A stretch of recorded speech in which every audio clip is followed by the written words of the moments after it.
Bien, como hemos anunciado, está con nosotros Javier Portocarrero. Él es director ejecutivo del Centro de Investigación Económica y Social, más conocido como CIES. Con él vamos a hablar primero sobre la institución, luego sobre su lectura alrededor de los retos económicos y sociales de nuestro país. Ahora tenemos una segunda etapa, digamos, que de alguna forma se ha aclarado el panorama de opciones tras la primera vuelta electoral, y esto supone convergencia, supone entendimiento, supone lectura de oportunidades. Vamos a ver qué es lo que opinan desde el CIES. ¿Cómo estás, Javier? Muy buenas noches, bienvenido al programa. Buenas noches, Bruno, gracias por la invitación. Es un gusto. Quisiera empezar pidiéndote, por favor, que nos expliques qué es el CIES. Ustedes son muy potentes detrás de algunas cortinas. No todo el mundo sabe qué cosa es el CIES. Cuéntame, por favor. Bueno, sí, el CIES, el Consorcio de Investigación Económica y Social, es una agrupación de 48 universidades y centros de investigación en Lima y 12 regiones. Y nuestro mandato, nuestra razón de ser, es promover investigación aplicada a las políticas públicas, o sea, tratar de informar al Estado, a los diferentes entes del Estado, digamos, cómo mejorar las políticas públicas, ¿no? Por ejemplo, la OCDE tiene como refrán mejores políticas para mejores vidas, y nuestro lema es más conocimiento para mejores políticas. Entonces la idea es un poco esa, ¿no? Contribuir desde la academia con las políticas públicas y, por lo tanto, las políticas públicas mejor diseñadas, mejor ejecutadas, contribuyen a su vez para mejorar los niveles de vida, el bienestar de la población. Entonces es básicamente eso, ¿no? Es contribuir desde la academia con la política pública, entendido en un sentido amplio además, ¿no? No solamente es la política de tal o cual ministerio, sino la política del país. Ahora, el consorcio agrupa centros de investigación, me imagino, de tanto el sector privado como público también, o solamente están enfocados en un solo sector. Bueno, agrupamos a centros de investigación y también a universidades, ¿no? Y son tanto universidades privadas, tenemos a las más importantes universidades privadas del Perú, la Cayetano Heredia, la Pacífico, la Católica, la Universidad de Lima, y sería muy largo enumerarlas todas porque son 48 en total las instituciones, pero también tenemos algunas universidades públicas, ¿no? Y tanto en Lima, las principales 4 universidades públicas de Lima, vale decir San Marcos, la Universidad Agraria, la UNI, la Universidad Nacional del Callao, como también una serie de universidades públicas en las regiones del Perú, ¿no? Entonces, ahí nuestra misión es buscar formar capacidades, ¿no? En las universidades públicas a veces ha habido mucha politización y hay un déficit de capacidades, y como consorcio buscamos contribuir a formar capacidades de investigación, de diseminación, buscar que haya un enfoque más técnico en las universidades públicas. A veces hay un poquito de politización que lo hemos visto en los años, y buscamos que se modernicen, que se actualicen los profesores, que estén a la vanguardia del conocimiento y que tengamos un enfoque un poco más analítico y más empírico, más fáctico, menos ligado a ideologías a veces un poquito antiguas, digamos, por no decir obsoletas. Por supuesto. Entonces, buscamos dotarlos de herramientas, por ejemplo, metodología de investigación, cómo hacer las investigaciones, cómo esas investigaciones deben ligarse a las necesidades del país, ¿no? Entonces, que la universidad regional se ligue al gobierno regional y busque contribuir a definir una estrategia de desarrollo regional, una visión de la región y cómo llegar de acá al 2021, a 5 o a 10 años, a plasmar esa visión en su región desde un enfoque de crecimiento, desde un enfoque de desarrollo, desde un enfoque de igualdad de oportunidades para todos. Ahora, la pluralidad que tienen ustedes en cuanto a quienes conforman el consorcio puede hacer que en algún momento esto sea inmanejable. No me imagino los encuentros entre las investigaciones de San Marcos, y de pronto alguna línea más liberal que pueda existir, no sé, en la Pacífico, en la de Lima. ¿Cuál es el punto de convergencia de lo que se puede presentar? Porque al final de cuentas quienes hacen la gestión pública están, pues, es el gobierno de turno, ¿no? No es por obra de gracia. Bueno, tienes pues algunas entes autónomos, ¿no? El BCR, qué sé yo, pero yo no sé qué tan permeables sean, cuáles son tus oídos, digamos, ¿no? Y cómo te preparas para tener una propuesta articulada viniendo o teniendo fuentes tan diversas? Cuéntame un poquito ese gran reto, ¿cómo haces bailar a todos en escena? Bueno, nosotros tenemos como mecanismo principal el concurso anual de investigación, ¿no? Y en este concurso anual lo que seleccionamos son proyectos, son propuestas de investigación, y las que ganan les damos un financiamiento para que desarrollen la investigación.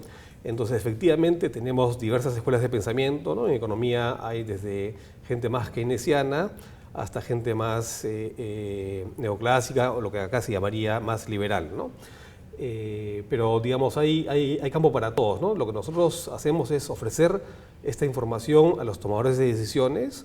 Tenemos varios instrumentos, por ejemplo, tenemos los diálogos ministeriales, que buscamos reunir a la alta dirección de un ministerio con los investigadores, o también tenemos los diálogos regionales, que buscamos reunir a la alta dirección del gobierno regional, al presidente regional, o ahora gobernador regional, y los directores sectoriales con los investigadores para intercambiar información, ¿no? Y es cierto que hay, por supuesto, diferencia de enfoques, ¿no? Pero más allá, perdóname, la diferencia de enfoques, ya me estás poniendo ejemplos concretos y me obligas a preguntarte, ¿hay empatía, hay entendimiento entre un gobierno regional y un investigador científico social? Mira, hay entendimiento en el nivel de que a veces les abrimos los ojos, los oídos y la mente, sobre todo, ¿no? Abrirles la mente a información nueva que no habían considerado, ¿no? Entonces, por ejemplo, y eso también va un poco a tu pregunta de estas diferencias, ¿no? Por más que haya diferencias, a veces siempre uno puede aprender del enfoque alterno al de uno mismo, ¿no? Entonces, porque ese enfoque alterno, a la hora que se plasma en investigación, maneja datos, maneja cifras, maneja entrevistas, está bien argumentado, está sustentado, entonces tiene a veces información nueva que, aunque, digamos, la recomendación de política tú no la compartas y probablemente no la sigas, por lo menos te ilumina un área de la realidad que va a hacer que finalmente tú tomes decisiones más informadas, ¿no? Lo que se busca es eso, ¿no? Incrementar el nivel de información de los policy makers, de los gestores de políticas públicas, y también más tarde te quisiera comentar un poco que queremos hacer algo similar con el sector privado, para que tengan un nivel de conocimiento más amplio, más información, y por lo tanto con una información más profunda se pueden tomar mejores decisiones, ¿no? Entonces, ahora una alta dosis eso es muy importante, ¿no? Una alta dosis de contribución, digamos, ¿no? Muchas veces pues los gestores públicos, los hacedores de política se toparon con la oportunidad de gobernar, ¿no? Sin necesariamente estar muy bien preparados, ¿no? Y enhorabuena pues que exista una fuente de información sólida, científica, bien respaldada, producto de la academia, que es lo que le falta a nuestro, digamos, no solamente el Perú, a nuestros países, ¿no? Juntarse a la academia, que es donde está pues, la fuerza para pues, ampliar la frontera del conocimiento, ¿no? Que es donde se suma, pues, intelectualmente hablando, muchísimo valor, ¿no? Exactamente, y mire, por ejemplo, ya como estabas hablando de estas diferentes escuelas o puntos de vista diferentes, nosotros tuvimos a inicios de los años 2000 una red que se llama Red de Políticas Macroeconómicas, ¿no? Y eso juntó a la Universidad Católica con la Universidad del Pacífico, que tienen ahí a veces sus encuentros. Pero sus bronquitas. Logramos, digamos, integrarlos en un solo equipo, y este equipo lo que hizo fue viajar a Canadá y vio el modelo del Banco Central de Canadá, ¿no? Canadá es un país mucho más desarrollado que el Perú, pero comparte algunas características, como por ejemplo que es una economía pequeña en la economía mundial, porque son solamente 30 millones de habitantes. Sí, claro. Y tienen muchas exportaciones de recursos primarios, ¿no? Minería, papel. Entonces, la parte extractiva es fuerte en Canadá, ¿no? Entonces, estos colegas viajaron al Canadá, se entrevistaron con colegas del Banco de Canadá, y el modelo que usaba el Banco de Canadá lo adaptaron a la realidad peruana, y este modelo fue cedido al Banco Central de Reserva del Perú, y el Banco Central de Reserva del Perú lo sigue usando, digamos, lo ha adaptado, pero fue una contribución a la política monetaria del Perú, ¿no? E incluso, digamos, cuando hubo el tránsito, cuando Toledo entró al poder y hubo un cambio en el Banco Central, hubo un cambio de metas de emisión hacia metas de inflación, ¿no? Y ese cambio fue muy informado, muy influido por esta red de políticas macroeconómicas que precisamente decía que había llegado el momento para hacer esta transición, ¿no? Y el Banco Central tomó en cuenta. Enhorabuena, ¿no? Sobre todo en una institución, digamos, qué bien que sea el mismo Banco Central, digamos, que es una de las instituciones más mejor llevadas, más sólidas de nuestro de nuestro país, ¿no? Exacto. No sí, me imagino el potencial de cambio que puedes tener a otros niveles, digamos, de organizaciones, ¿no? Ahora, lo bueno del Banco Central es que tiene una burocracia muy ilustrada, entonces Sin duda. el diálogo con ellos es mucho más Claro, fácil, ¿no? Claro, me imagino pues que es de tener algunos rompemuelles en algunos estamentos de gobiernos regionales, ¿no? Digamos, no quiero imaginarme cómo sería convencer a alguien de que no haga estatuas, pues, ¿no? Y que mejor invierta en educación o salud, pero en fin. ¿Cómo se forma el consorcio? El consorcio se forma como un proyecto canadiense el año 89 y durante los primeros 10 años fue un proyecto canadiense que reunía instituciones de investigación y transcurridos 10 años vimos con los colegas de Canadá que había llegado el momento de ampliar la membresía, crear una institución nacional, ¿no? Entonces en el año 99, después de 10 años, se crea esto como una institución. O sea, nace desde una iniciativa canadiense. Exactamente. Y ahora conversan, por ejemplo, con Cámara de Comercio de Lima, conversan con otras organizaciones también representativas, donde también hay esfuerzos importantes de investigación. Sí, con la Cámara de Comercio tenemos una muy buena relación. Ellos tienen un instituto de investigaciones y, digamos, con varios gremios empresariales tenemos una buena relación, pero especialmente con la Cámara de Comercio, ¿no? La Cámara de Comercio es una entidad empresarial gremial que es mucho más grande de lo que el común de la gente se imagina, Sí, ¿no? claro, la cantidad de empresas que tiene la Cámara de Comercio de Lima es impresionante, tiene más de 5.000 empresas asociadas, sin ¿no? duda, sin duda. Y la rama de investigación, liderada por César Peñaranda en la Cámara de Comercio, lo hemos tenido varias veces. Es muy buena y tenemos mucha empatía con ellos. Se viene el Cubo Badis, ¿no? Que es su evento, pues, así es, sí. Anual, ¿no? Sí. Muy interesante. Ahora pasemos a ver la lectura de la situación actual.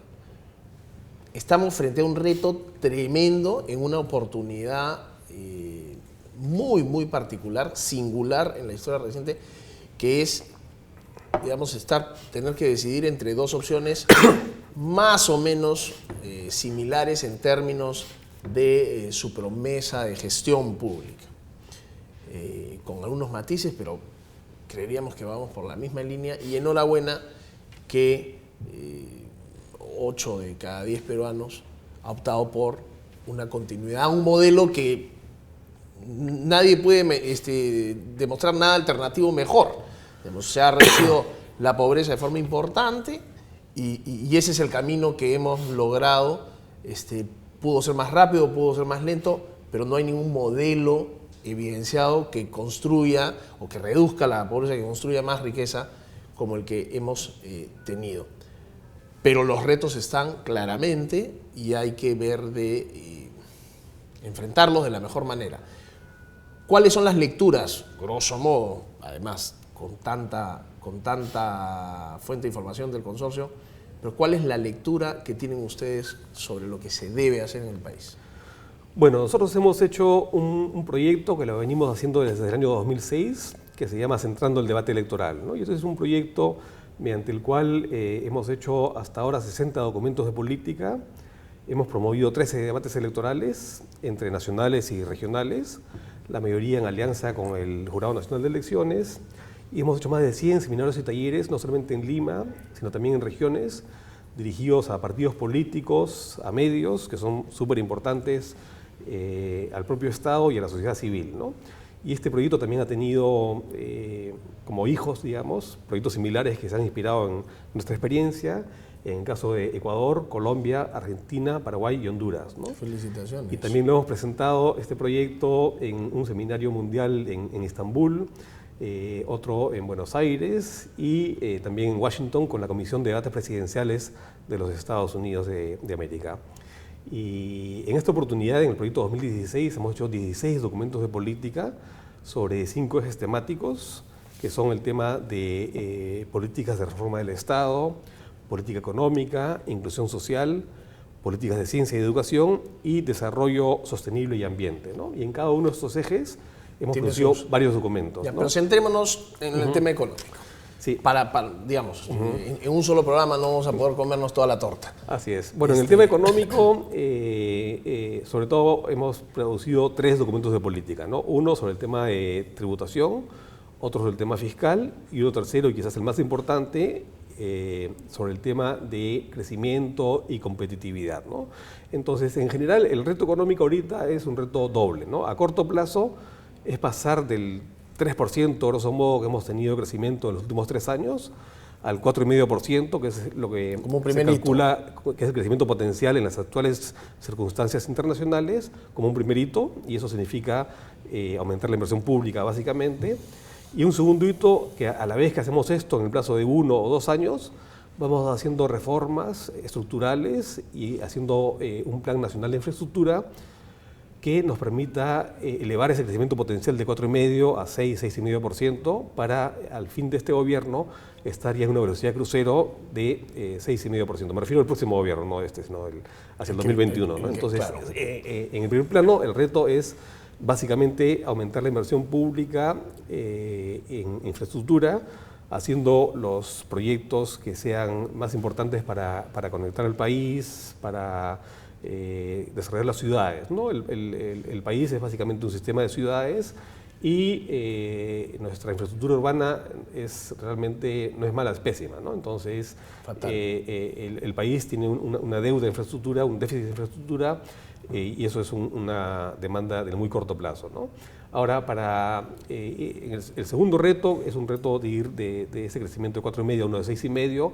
Es un reto ahí que también tiene que ver con infraestructura. Ahí, digamos, este tema de infraestructura e inversión pública es un tema que une el reto de corto plazo con el reto del mediano y largo plazo, ¿no? Porque a la vez que crea demanda, a la vez que reactiva la economía en el corto plazo, crea la infraestructura que es necesaria para aumentar la productividad en el mediano y largo plazo, ¿no? Y además es la primerísima señal que se necesita para despertar la inversión privada, ¿no? No es al revés, la inversión pública no acompaña a la privada, es al revés, la privada es la que acompaña a la inversión pública, y eso es algo que tiene que estar clarísimo. En el tintero mencionaste también que estaban algunas recomendaciones de carácter tributario, y una de las propuestas que están, digamos, sobrevolando la mesa es la reducción de impuestos como una medida reactivadora. ¿Cómo ven ustedes eso? Bueno, mire, eso ya es un tema muy de la campaña, es un tema caliente de la campaña, ¿no? Y a mí, digamos, como entidad no partidaria y académica, no me gusta meterme ya en los detalles específicos de la campaña. Porque, pero te lo pregunto por curiosidad académica. Sí, no, pero ahí no, honestamente, mi respuesta es, como dicen en inglés, no comments, ¿no? Te digo con toda franqueza, porque eso ya es meterme de frente en la campaña, eso no puedo hacerlo, ¿no? Pero lo que sí puedo hacer sobre la parte tributaria es comentarte el sentido general del documento de política, ¿no? Y ahí el sentido general es de que el Perú tiene un nivel de recaudación tributaria bajo con relación a la OCDE. En la OCDE el promedio es más o menos 34% y actualmente estamos 16% se lo mides de una manera y hasta 18-19 se incluyes en la recaudación tributaria una serie de ingresos corrientes del gobierno central que acá no se consideran recaudación, pero que en otros países sí, ¿no? Para tener un mismo parámetro de con mismo de parámetro estaríamos hablando de que en el Perú es 18%, 19% versus un benchmark, un promedio de la OCDE de 34%, ¿no? Ahora este promedio también varía mucho. En Estados Unidos la recaudación es más o menos 25% y en los países nórdicos es 45%. Entonces, cuando tú también hablabas la vez pasada sobre el modelo, acá a veces también hacemos una especie de fetiche del modelo, ¿no? Porque el modelo en realidad es muy variable, ¿no? El modelo americano es muy válido, pero el modelo escandinavo también es muy válido. Entonces hay un amplio margen de decisión ahí. Todo, por supuesto, dentro de lo que es la economía de mercado, ¿no? Eso es un principio que sí creo que a estas alturas deberíamos compartirlo todos. Lamentablemente, más allá de la campaña, ¿no? Más allá de la campaña, lamentablemente no siempre es así entre todas las fuerzas políticas, pero creo que poco a poco vamos madurando. Entonces incluso las fuerzas que son más pro Estado y más intervencionistas poco a poco han ido moderando su posición. Es un poco lo que pasaba. Esta última foto no la he visto muy moderada, ¿eh? Sí, pero digamos, tú ves cómo era el Perú hace 20 años, ¿no? La izquierda decía el poder nace del fusil y ahora ese eslogan ya lo han dejado un poco. Entonces es un proceso, ¿no? En Europa también sucedió lo mismo, ¿no? En el siglo XIX estaba Marx, a fin del siglo XIX estaba la socialdemocracia, después la socialdemocracia evolucionó hacia lo que es actualmente el Partido Laborista en Inglaterra, lo que es la socialdemocracia alemana. Entonces ya se modernizó, ya hay un mainstream en el cual todo el mundo confluye, ¿no? Y ese proceso es parte del proceso de desarrollo y en eso estamos en el Perú, ¿no? Entonces yo no tengo dudas que, como ha sucedido en Chile, ¿no? El presidente Lagos, por ejemplo, su tesis para graduarse de economista en Chile, Marxista. cuando era joven, era sobre la explotación del capitalismo, y ya pues ha madurado, por supuesto, ¿no? Entonces, este fenómeno de transición del comunismo a la socialdemocracia es un fenómeno que se ha dado en Europa y se va a dar acá, ¿no? Pero interesante cómo puede mantenerse, ¿no? Digamos, esta filosofía, esta ideología, más que filosofía, en este caso, cómo puede mantenerse después pues, de 25 años de aplicación de un modelo. Claro, es necesario ajustar, es evidente que hay retos, que no se ha cubierto todo lo que se necesita, etcétera. Pero ahí sigue, ¿no? Sí. Bueno, es cuestión también de conforme... una sobrevivencia terca, ¿no? Correcto, pero la pobreza, como tú dices, ha bajado tremendamente, pero tu vida sigue siendo un 20%, uno de cada 5, claro, pero no es ¿qué poco. alternativa ha sido mejor en el mundo? ¿Qué casos bueno, eso concretos? ¿no? O sea, tenemos el ejemplo no del mundo, sino América Latina, ¿no? Hay países como Perú, Colombia, Chile, México, y hay otros países como Venezuela, Ecuador, etcétera, el mismo ¿no? Argentina hace un tiempo. Así es, entonces ahí, digamos, no es cuestión de ideología, sino es cuestión de ver la realidad claro, y no se las práctica nomás. Exactamente, ¿no? Exactamente. En fin, bueno, tantos retos, pero enhorabuena que estamos ahora en una senda diferente. Sí. Javier, oye, el tiempo se nos ha acabado, pero no será la primera vez que nos sentamos a conversar. Me parece súper meritorio la contribución que pueden hacer ustedes desde la academia, insisto con lo que dije hace un momento, ¿no? Las grandes mentes normalmente no están en política, pues no están investigando, están descubriendo, están evidenciando, y enhorabuena que ustedes puedan a través de documentación muy bien argumentada, sostener principios y lineamientos de política que ayuden a mejorar la gestión del país, ¿no? Y ahora estamos también, si me permites añadir por favor, una cuestión, estamos ahora en un proceso de acercamiento al sector privado para ver también cómo podemos contribuir desde la academia con el sector privado, ¿no? Porque el sector privado cada 5 años le viene el hipo, le viene el susto por estas cosas que pasan en el Perú, sí. Pero digamos, también a la mitad de los 5 años hay que seguir pensando en cómo, como sector privado, podemos contribuir a las políticas públicas, a los programas de responsabilidad social empresarial, para contribuir precisamente a hacer del Perú un país más inclusivo, ¿no? Entonces, y esa ruta de contacto, has mencionado una buena relación, alianza con la Cámara de Comercio, pero digamos, ¿cómo te va con la CONFIEP, por ejemplo? Bueno, con la CONFIEP hemos tenido varios eventos conjuntos, ¿no? La vez pasada, el año pasado trajimos al premio Nobel Chris Pizzaridis de la London School of Economics para nuestro seminario anual. Hicimos un desayuno con la CONFIEP, con el sector privado, tuvimos un espacio de conversación, de diálogo, ¿no?